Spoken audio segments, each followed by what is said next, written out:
put out. You probably have it by now. Put out on Truth and put out on many of the platforms. A tape showing the violence of this thug that attacked our Constitution, and also showing how quickly Secret Service and law enforcement acted on our country's behalf. Really did a great job. One officer was shot, but saved by the fact that he was wearing obviously a very good bulletproof vest. He was shot from very close distance with a very powerful gun, and the vest did the job. I just spoke to the officer, and he's doing great. He's great shape. He has very high spirits, and we told him we love him and respect him, and he's a very proud guy. He's very proud of what he does, Secret Service agent. And we looked at all of the conditions that took place tonight, and I will say, it's not a particularly secure building, and I didn't want to say this, but this is why we have to have all of the attributes of what we're planning at the White House. It's actually a larger room, and it's much more secure. It's drone proof, it's bulletproof glass. We need the ballroom. That's why Secret Service, that's why the military are demanding it. They've wanted the ballroom for 150 years for lots of different reasons, but today's a little bit different because today we need levels of security that probably nobody's ever seen before. But everyone owes a tremendous debt of gratitude to the courage of law enforcement, the law enforcement, and working with the DC police. And we just spoke with the mayor.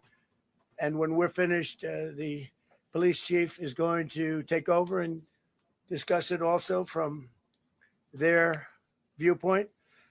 But they also performed exactly as they were supposed to. And you see the attacker in different positions, but you also see the attacker totally subdued and under control.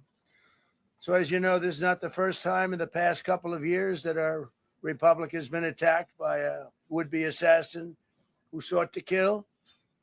In Butler, Pennsylvania, less than 2 years ago, all know that story. And in Palm Beach, Florida, a few months after that, we came close. We really had, again, we had some great work done by law enforcement.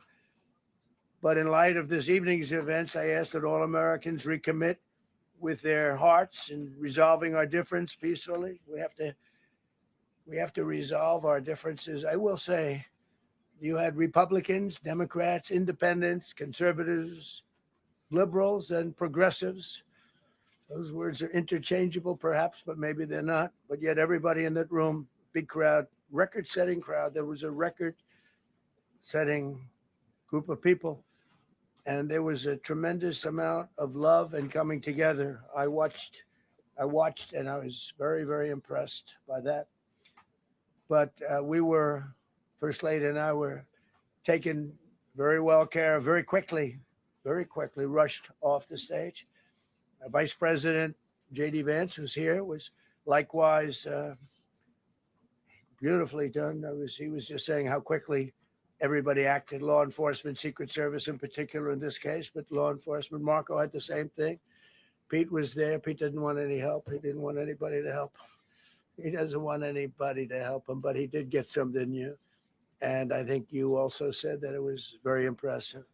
So with that, I'd like to ask Todd Blanche to come up, say a few words, and tell you it's already underway. The man has been captured.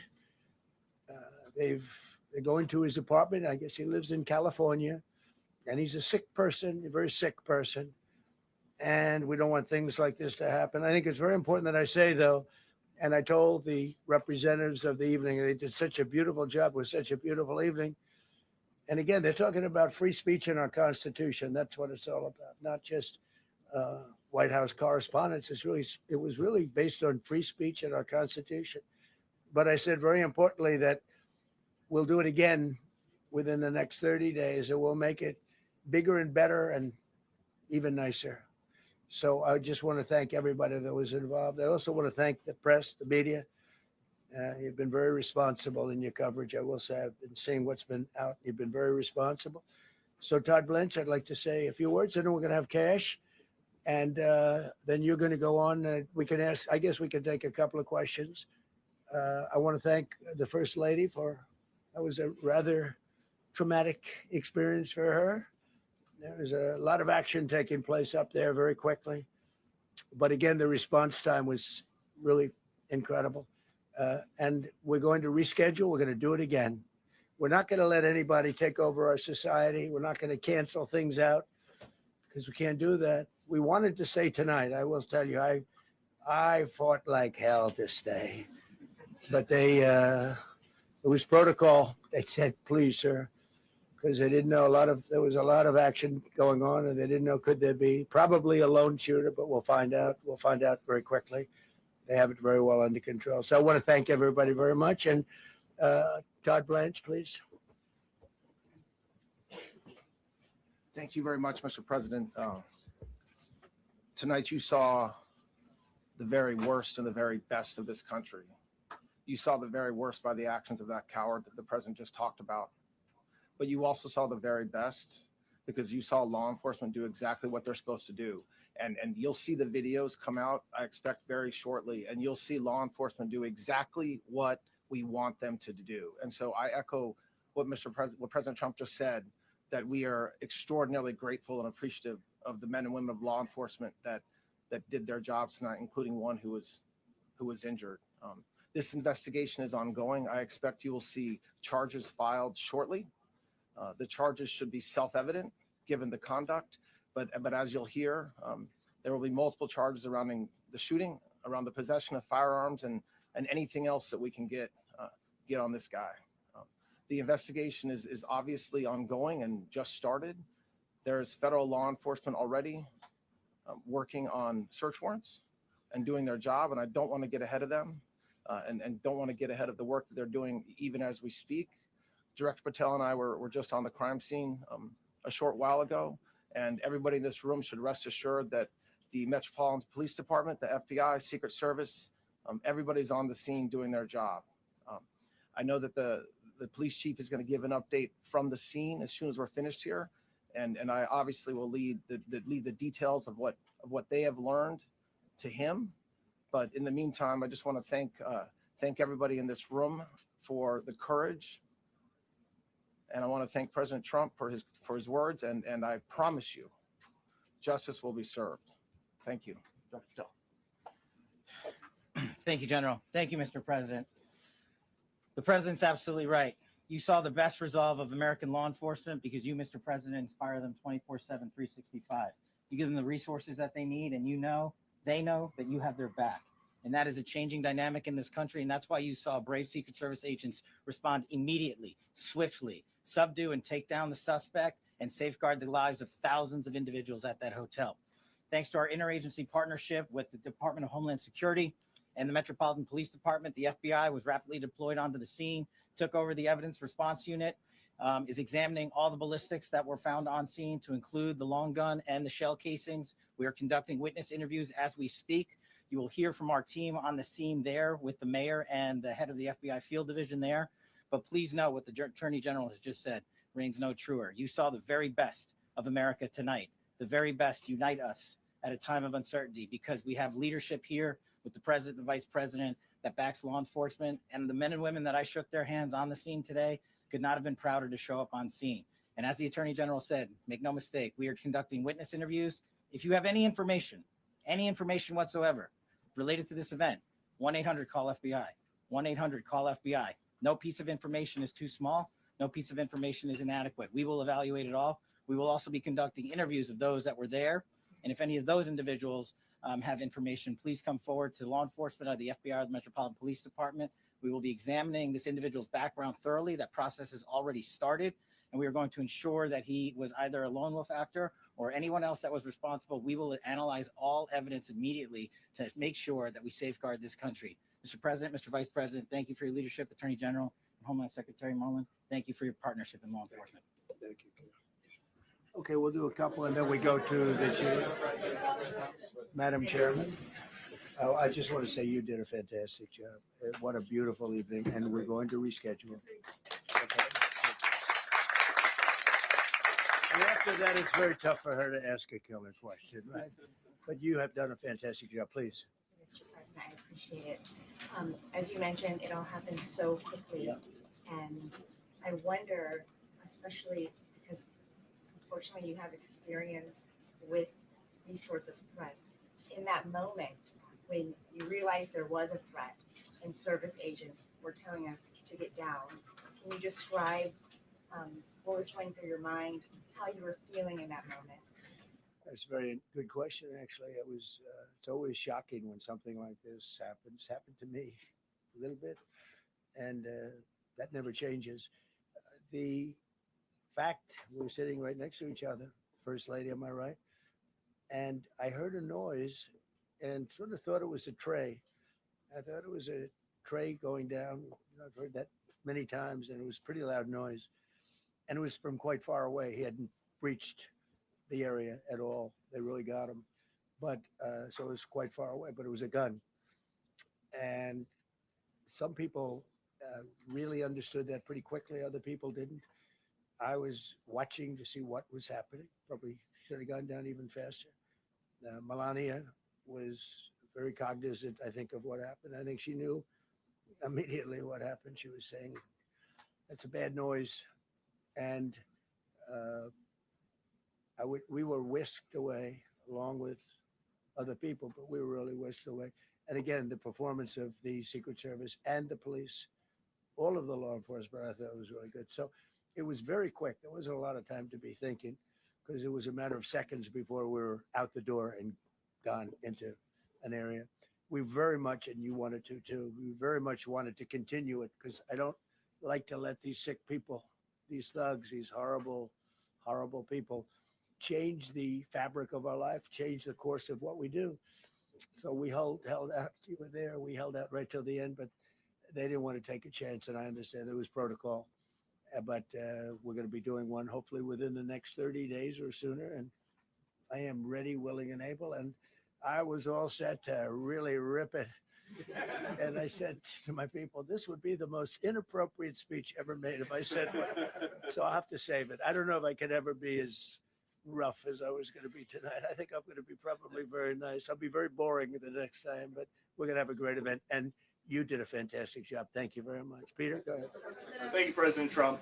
There's a report in the New York Post that this assailant assembled his weapon somewhere on site at the hotel.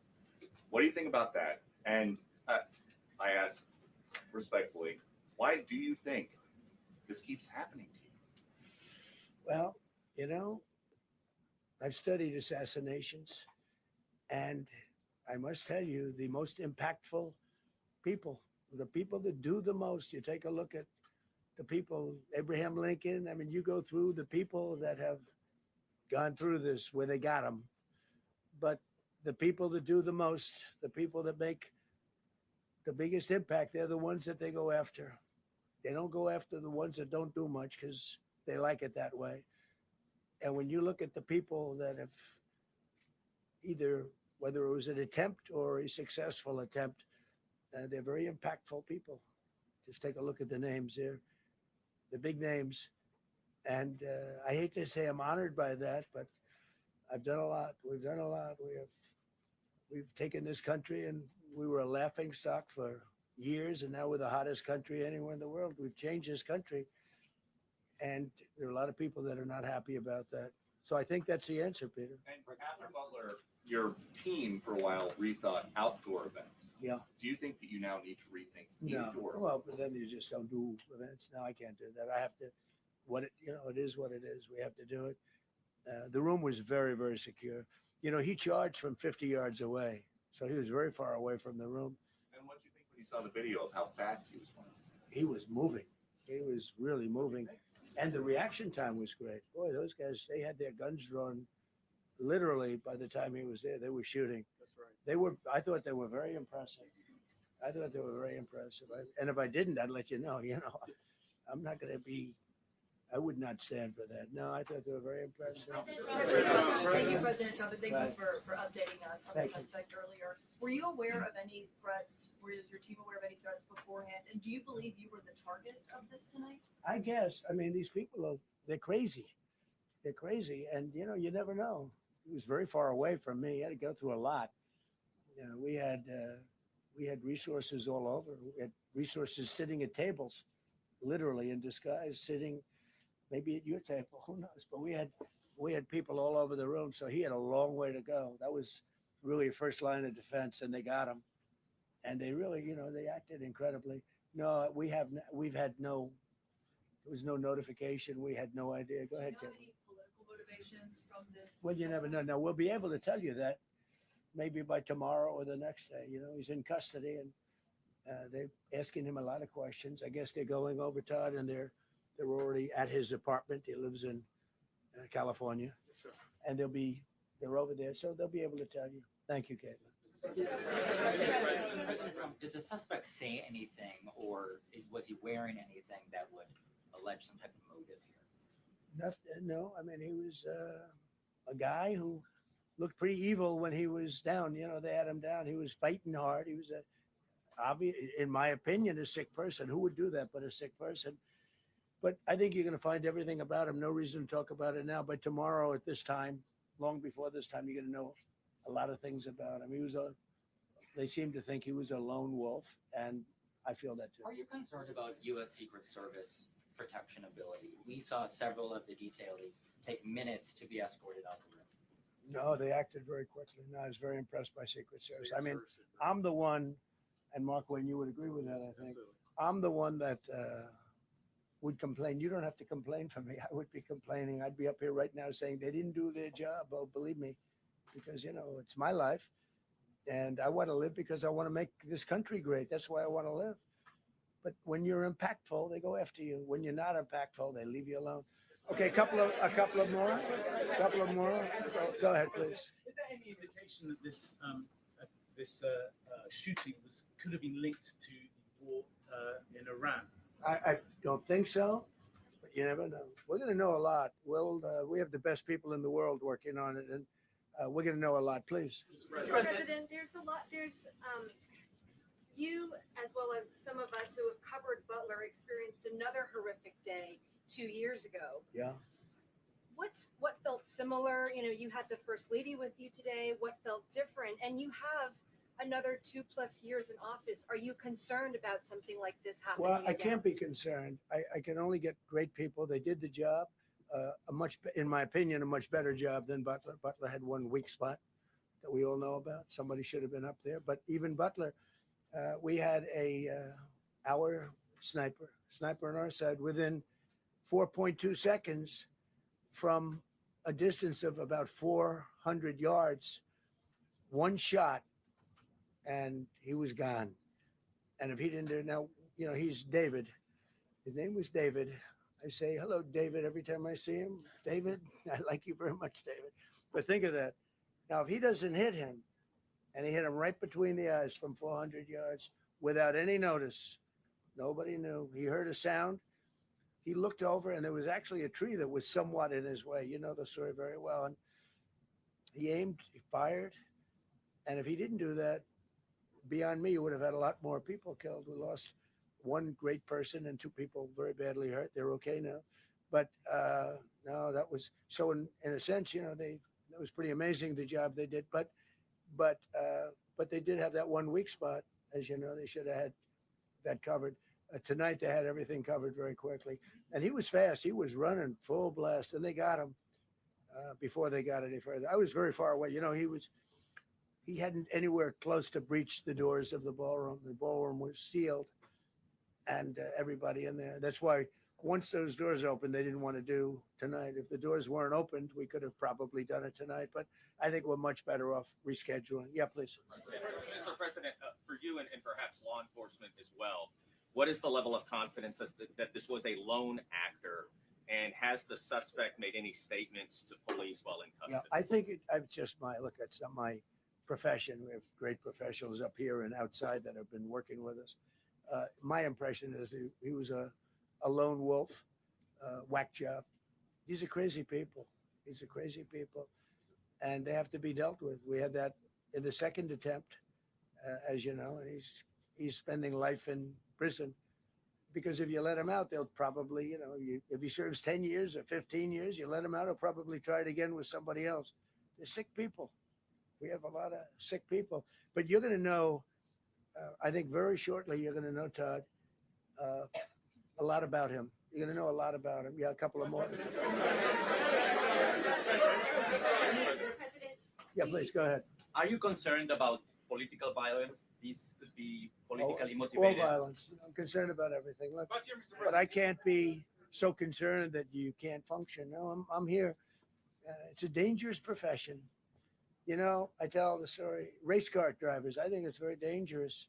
So you take 1% and then take about 10% of 1%, just to break it down very easily, they die. So much less than 1%, 10% of 1%. I think bull riding is very dangerous. If you take about the same 10% of 1%, much less than 1%. But if you take presidents, it's 5.8%. And about 8% are shot at. So nobody told me this was such a dangerous profession. If Marco would have told me, maybe I wouldn't have run. Maybe I would have said, I'll take a pass. No, it's a dangerous profession, but I don't view it that way. Look, I'm here to do a job. As part of the job, it is a dangerous. I can't imagine that there's any profession that's more dangerous. But I love the country, and I'm very proud. I'm very proud of the job we've done. You see what's happened. We have a great country. We've got, I think, the most successful, the hottest country anywhere in the world. This happened over a period of just a year, and we're going to do great things. But with that come risks. There's no question about it. Yeah. To that end, there's been so much political violence, not just aimed at yourself, but at other members of Congress, state house speakers, you name it. Is that just the cost of doing business to do politics in America anymore? Yeah, well, what does that say about our elsewhere country? too. We're not the only country. You look at this great violence with all countries. I was talking to somebody from another country today, and they have numerous assassinations of political figures all over the world. You look at South America. In South America, it's like some of the numbers are just horrific. It's dangerous. It's dangerous stuff, whether it's here or someplace else. No country is immune. No country. Good question. At this point? Well, probably if I decided to just not do much, if I let everybody rip us off and take advantage of us. Look, we're leading the world in trade now. We're leading the world in the military. We're the greatest military in the world. I rebuilt it in my first term, and now we use it because we have no choice. We can't let, as an example, Iran, we can't let them get a nuclear weapon. Everything will be peanuts compared to that if they ever were given a nuclear weapon, and they'd use it too. Marco and I were talking about it today. They would use it without even hesitation. We can't do that. It was a shame. I said, oh boy, look at the numbers. We just broke 50,000 in the Dow. We just broke 7,000 in the S&P. They said we couldn't do it in 7 years, 5 years, 4 years. They were saying maybe in 5 or 6 years. And we did it in 1 year. And I called everybody together. I called all of these people and others, and I said, we have to take a little journey. I say to do this. We just had the great number. We just broke 50,000. Wasn't supposed to happen during my term. Wasn't reachable. We did it in 1 year. And I said, we're going to have to make a journey to Iran. They're going to have a nuclear weapon if we don't do it. We had the B-2 bombers take them out. I terminated in the first term the Obama agreement, the Iran nuclear agreement, which was a disaster. That was a road to a nuclear weapon. They would have used it. They would have used it 100%. So, when you do things like that, you become a target. If I wasn't doing that, I guess I'd be a lot less of a target. But I'm honored to be. Okay, one more question. Go ahead. Yeah, go ahead. Thank you, President Trump. Thank you, President Trump. Did you know how the gun was brought into the hotel? And also, how does this event impact you as the leader of our country? Do you think it will change your I leadership? like not to think about it. I lead a pretty normal life, considering it's a dangerous life. I think I handle it as well as it can be handled. I think a lot of other people, you read stories where they become basket cases. To be honest with you, I'm not a basket case. I take as really take it as it is. I do it for the country. I'm not doing it for any other reason. I have a first lady who's doing a terrific job. She loves the country, and she recognizes it better than anybody. She's told me numerous times. She said, "You are in a dangerous job," but that goes along with her too. I mean, it's dangerous for her too. We sat there tonight. We heard that noise, and it was either a tray or a bullet. I was hoping it was a tray, but it wasn't. And again, we had some very brave people doing a great job, so we're very proud of them and happy with them. I just want to thank everybody. They will be able to give you all that information as to the names and everything else. I think we released the names already. Most of you would have it, but his name. We appreciate it. I see so many tuxedos and beautiful dresses.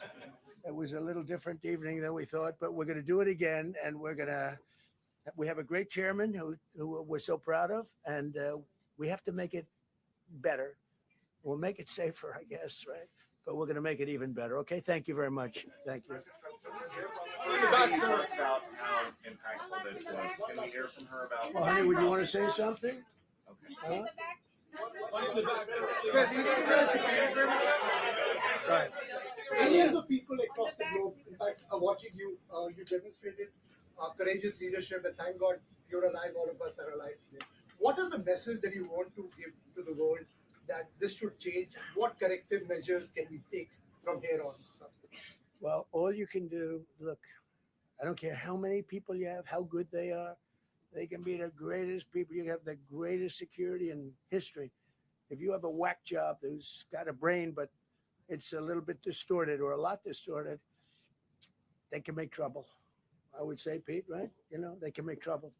Some of these people are of genius level IQ, and they're nuts. So it can be trouble. So you do absolutely the best. You get the best. We have the best people. Well, look, it was proven tonight.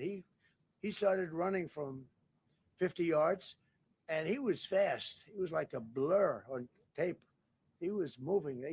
It was very impressive the way they got him, because a lot of people would be looking and saying, you know, it's like a weird feeling, and they would let him get through, but they didn't let him get through. They drew those guns so fast. They looked like Matt Dillon. They looked like somebody that knew what they were doing. What do we do? But it comes with the territory. And if you want to do a great job, I really believe that. And you take a look at what's happened to some of our greatest presidents, and it doesn't happen to people that don't do anything. And it's not going to deter me from winning the war in Iran. I don't know if that had anything to do with it. I really don't think so, based on what we know. But we're going to continue to do a great job. That's all I can do. Thank you very much. I'll see you tomorrow. Thank you. Thank you.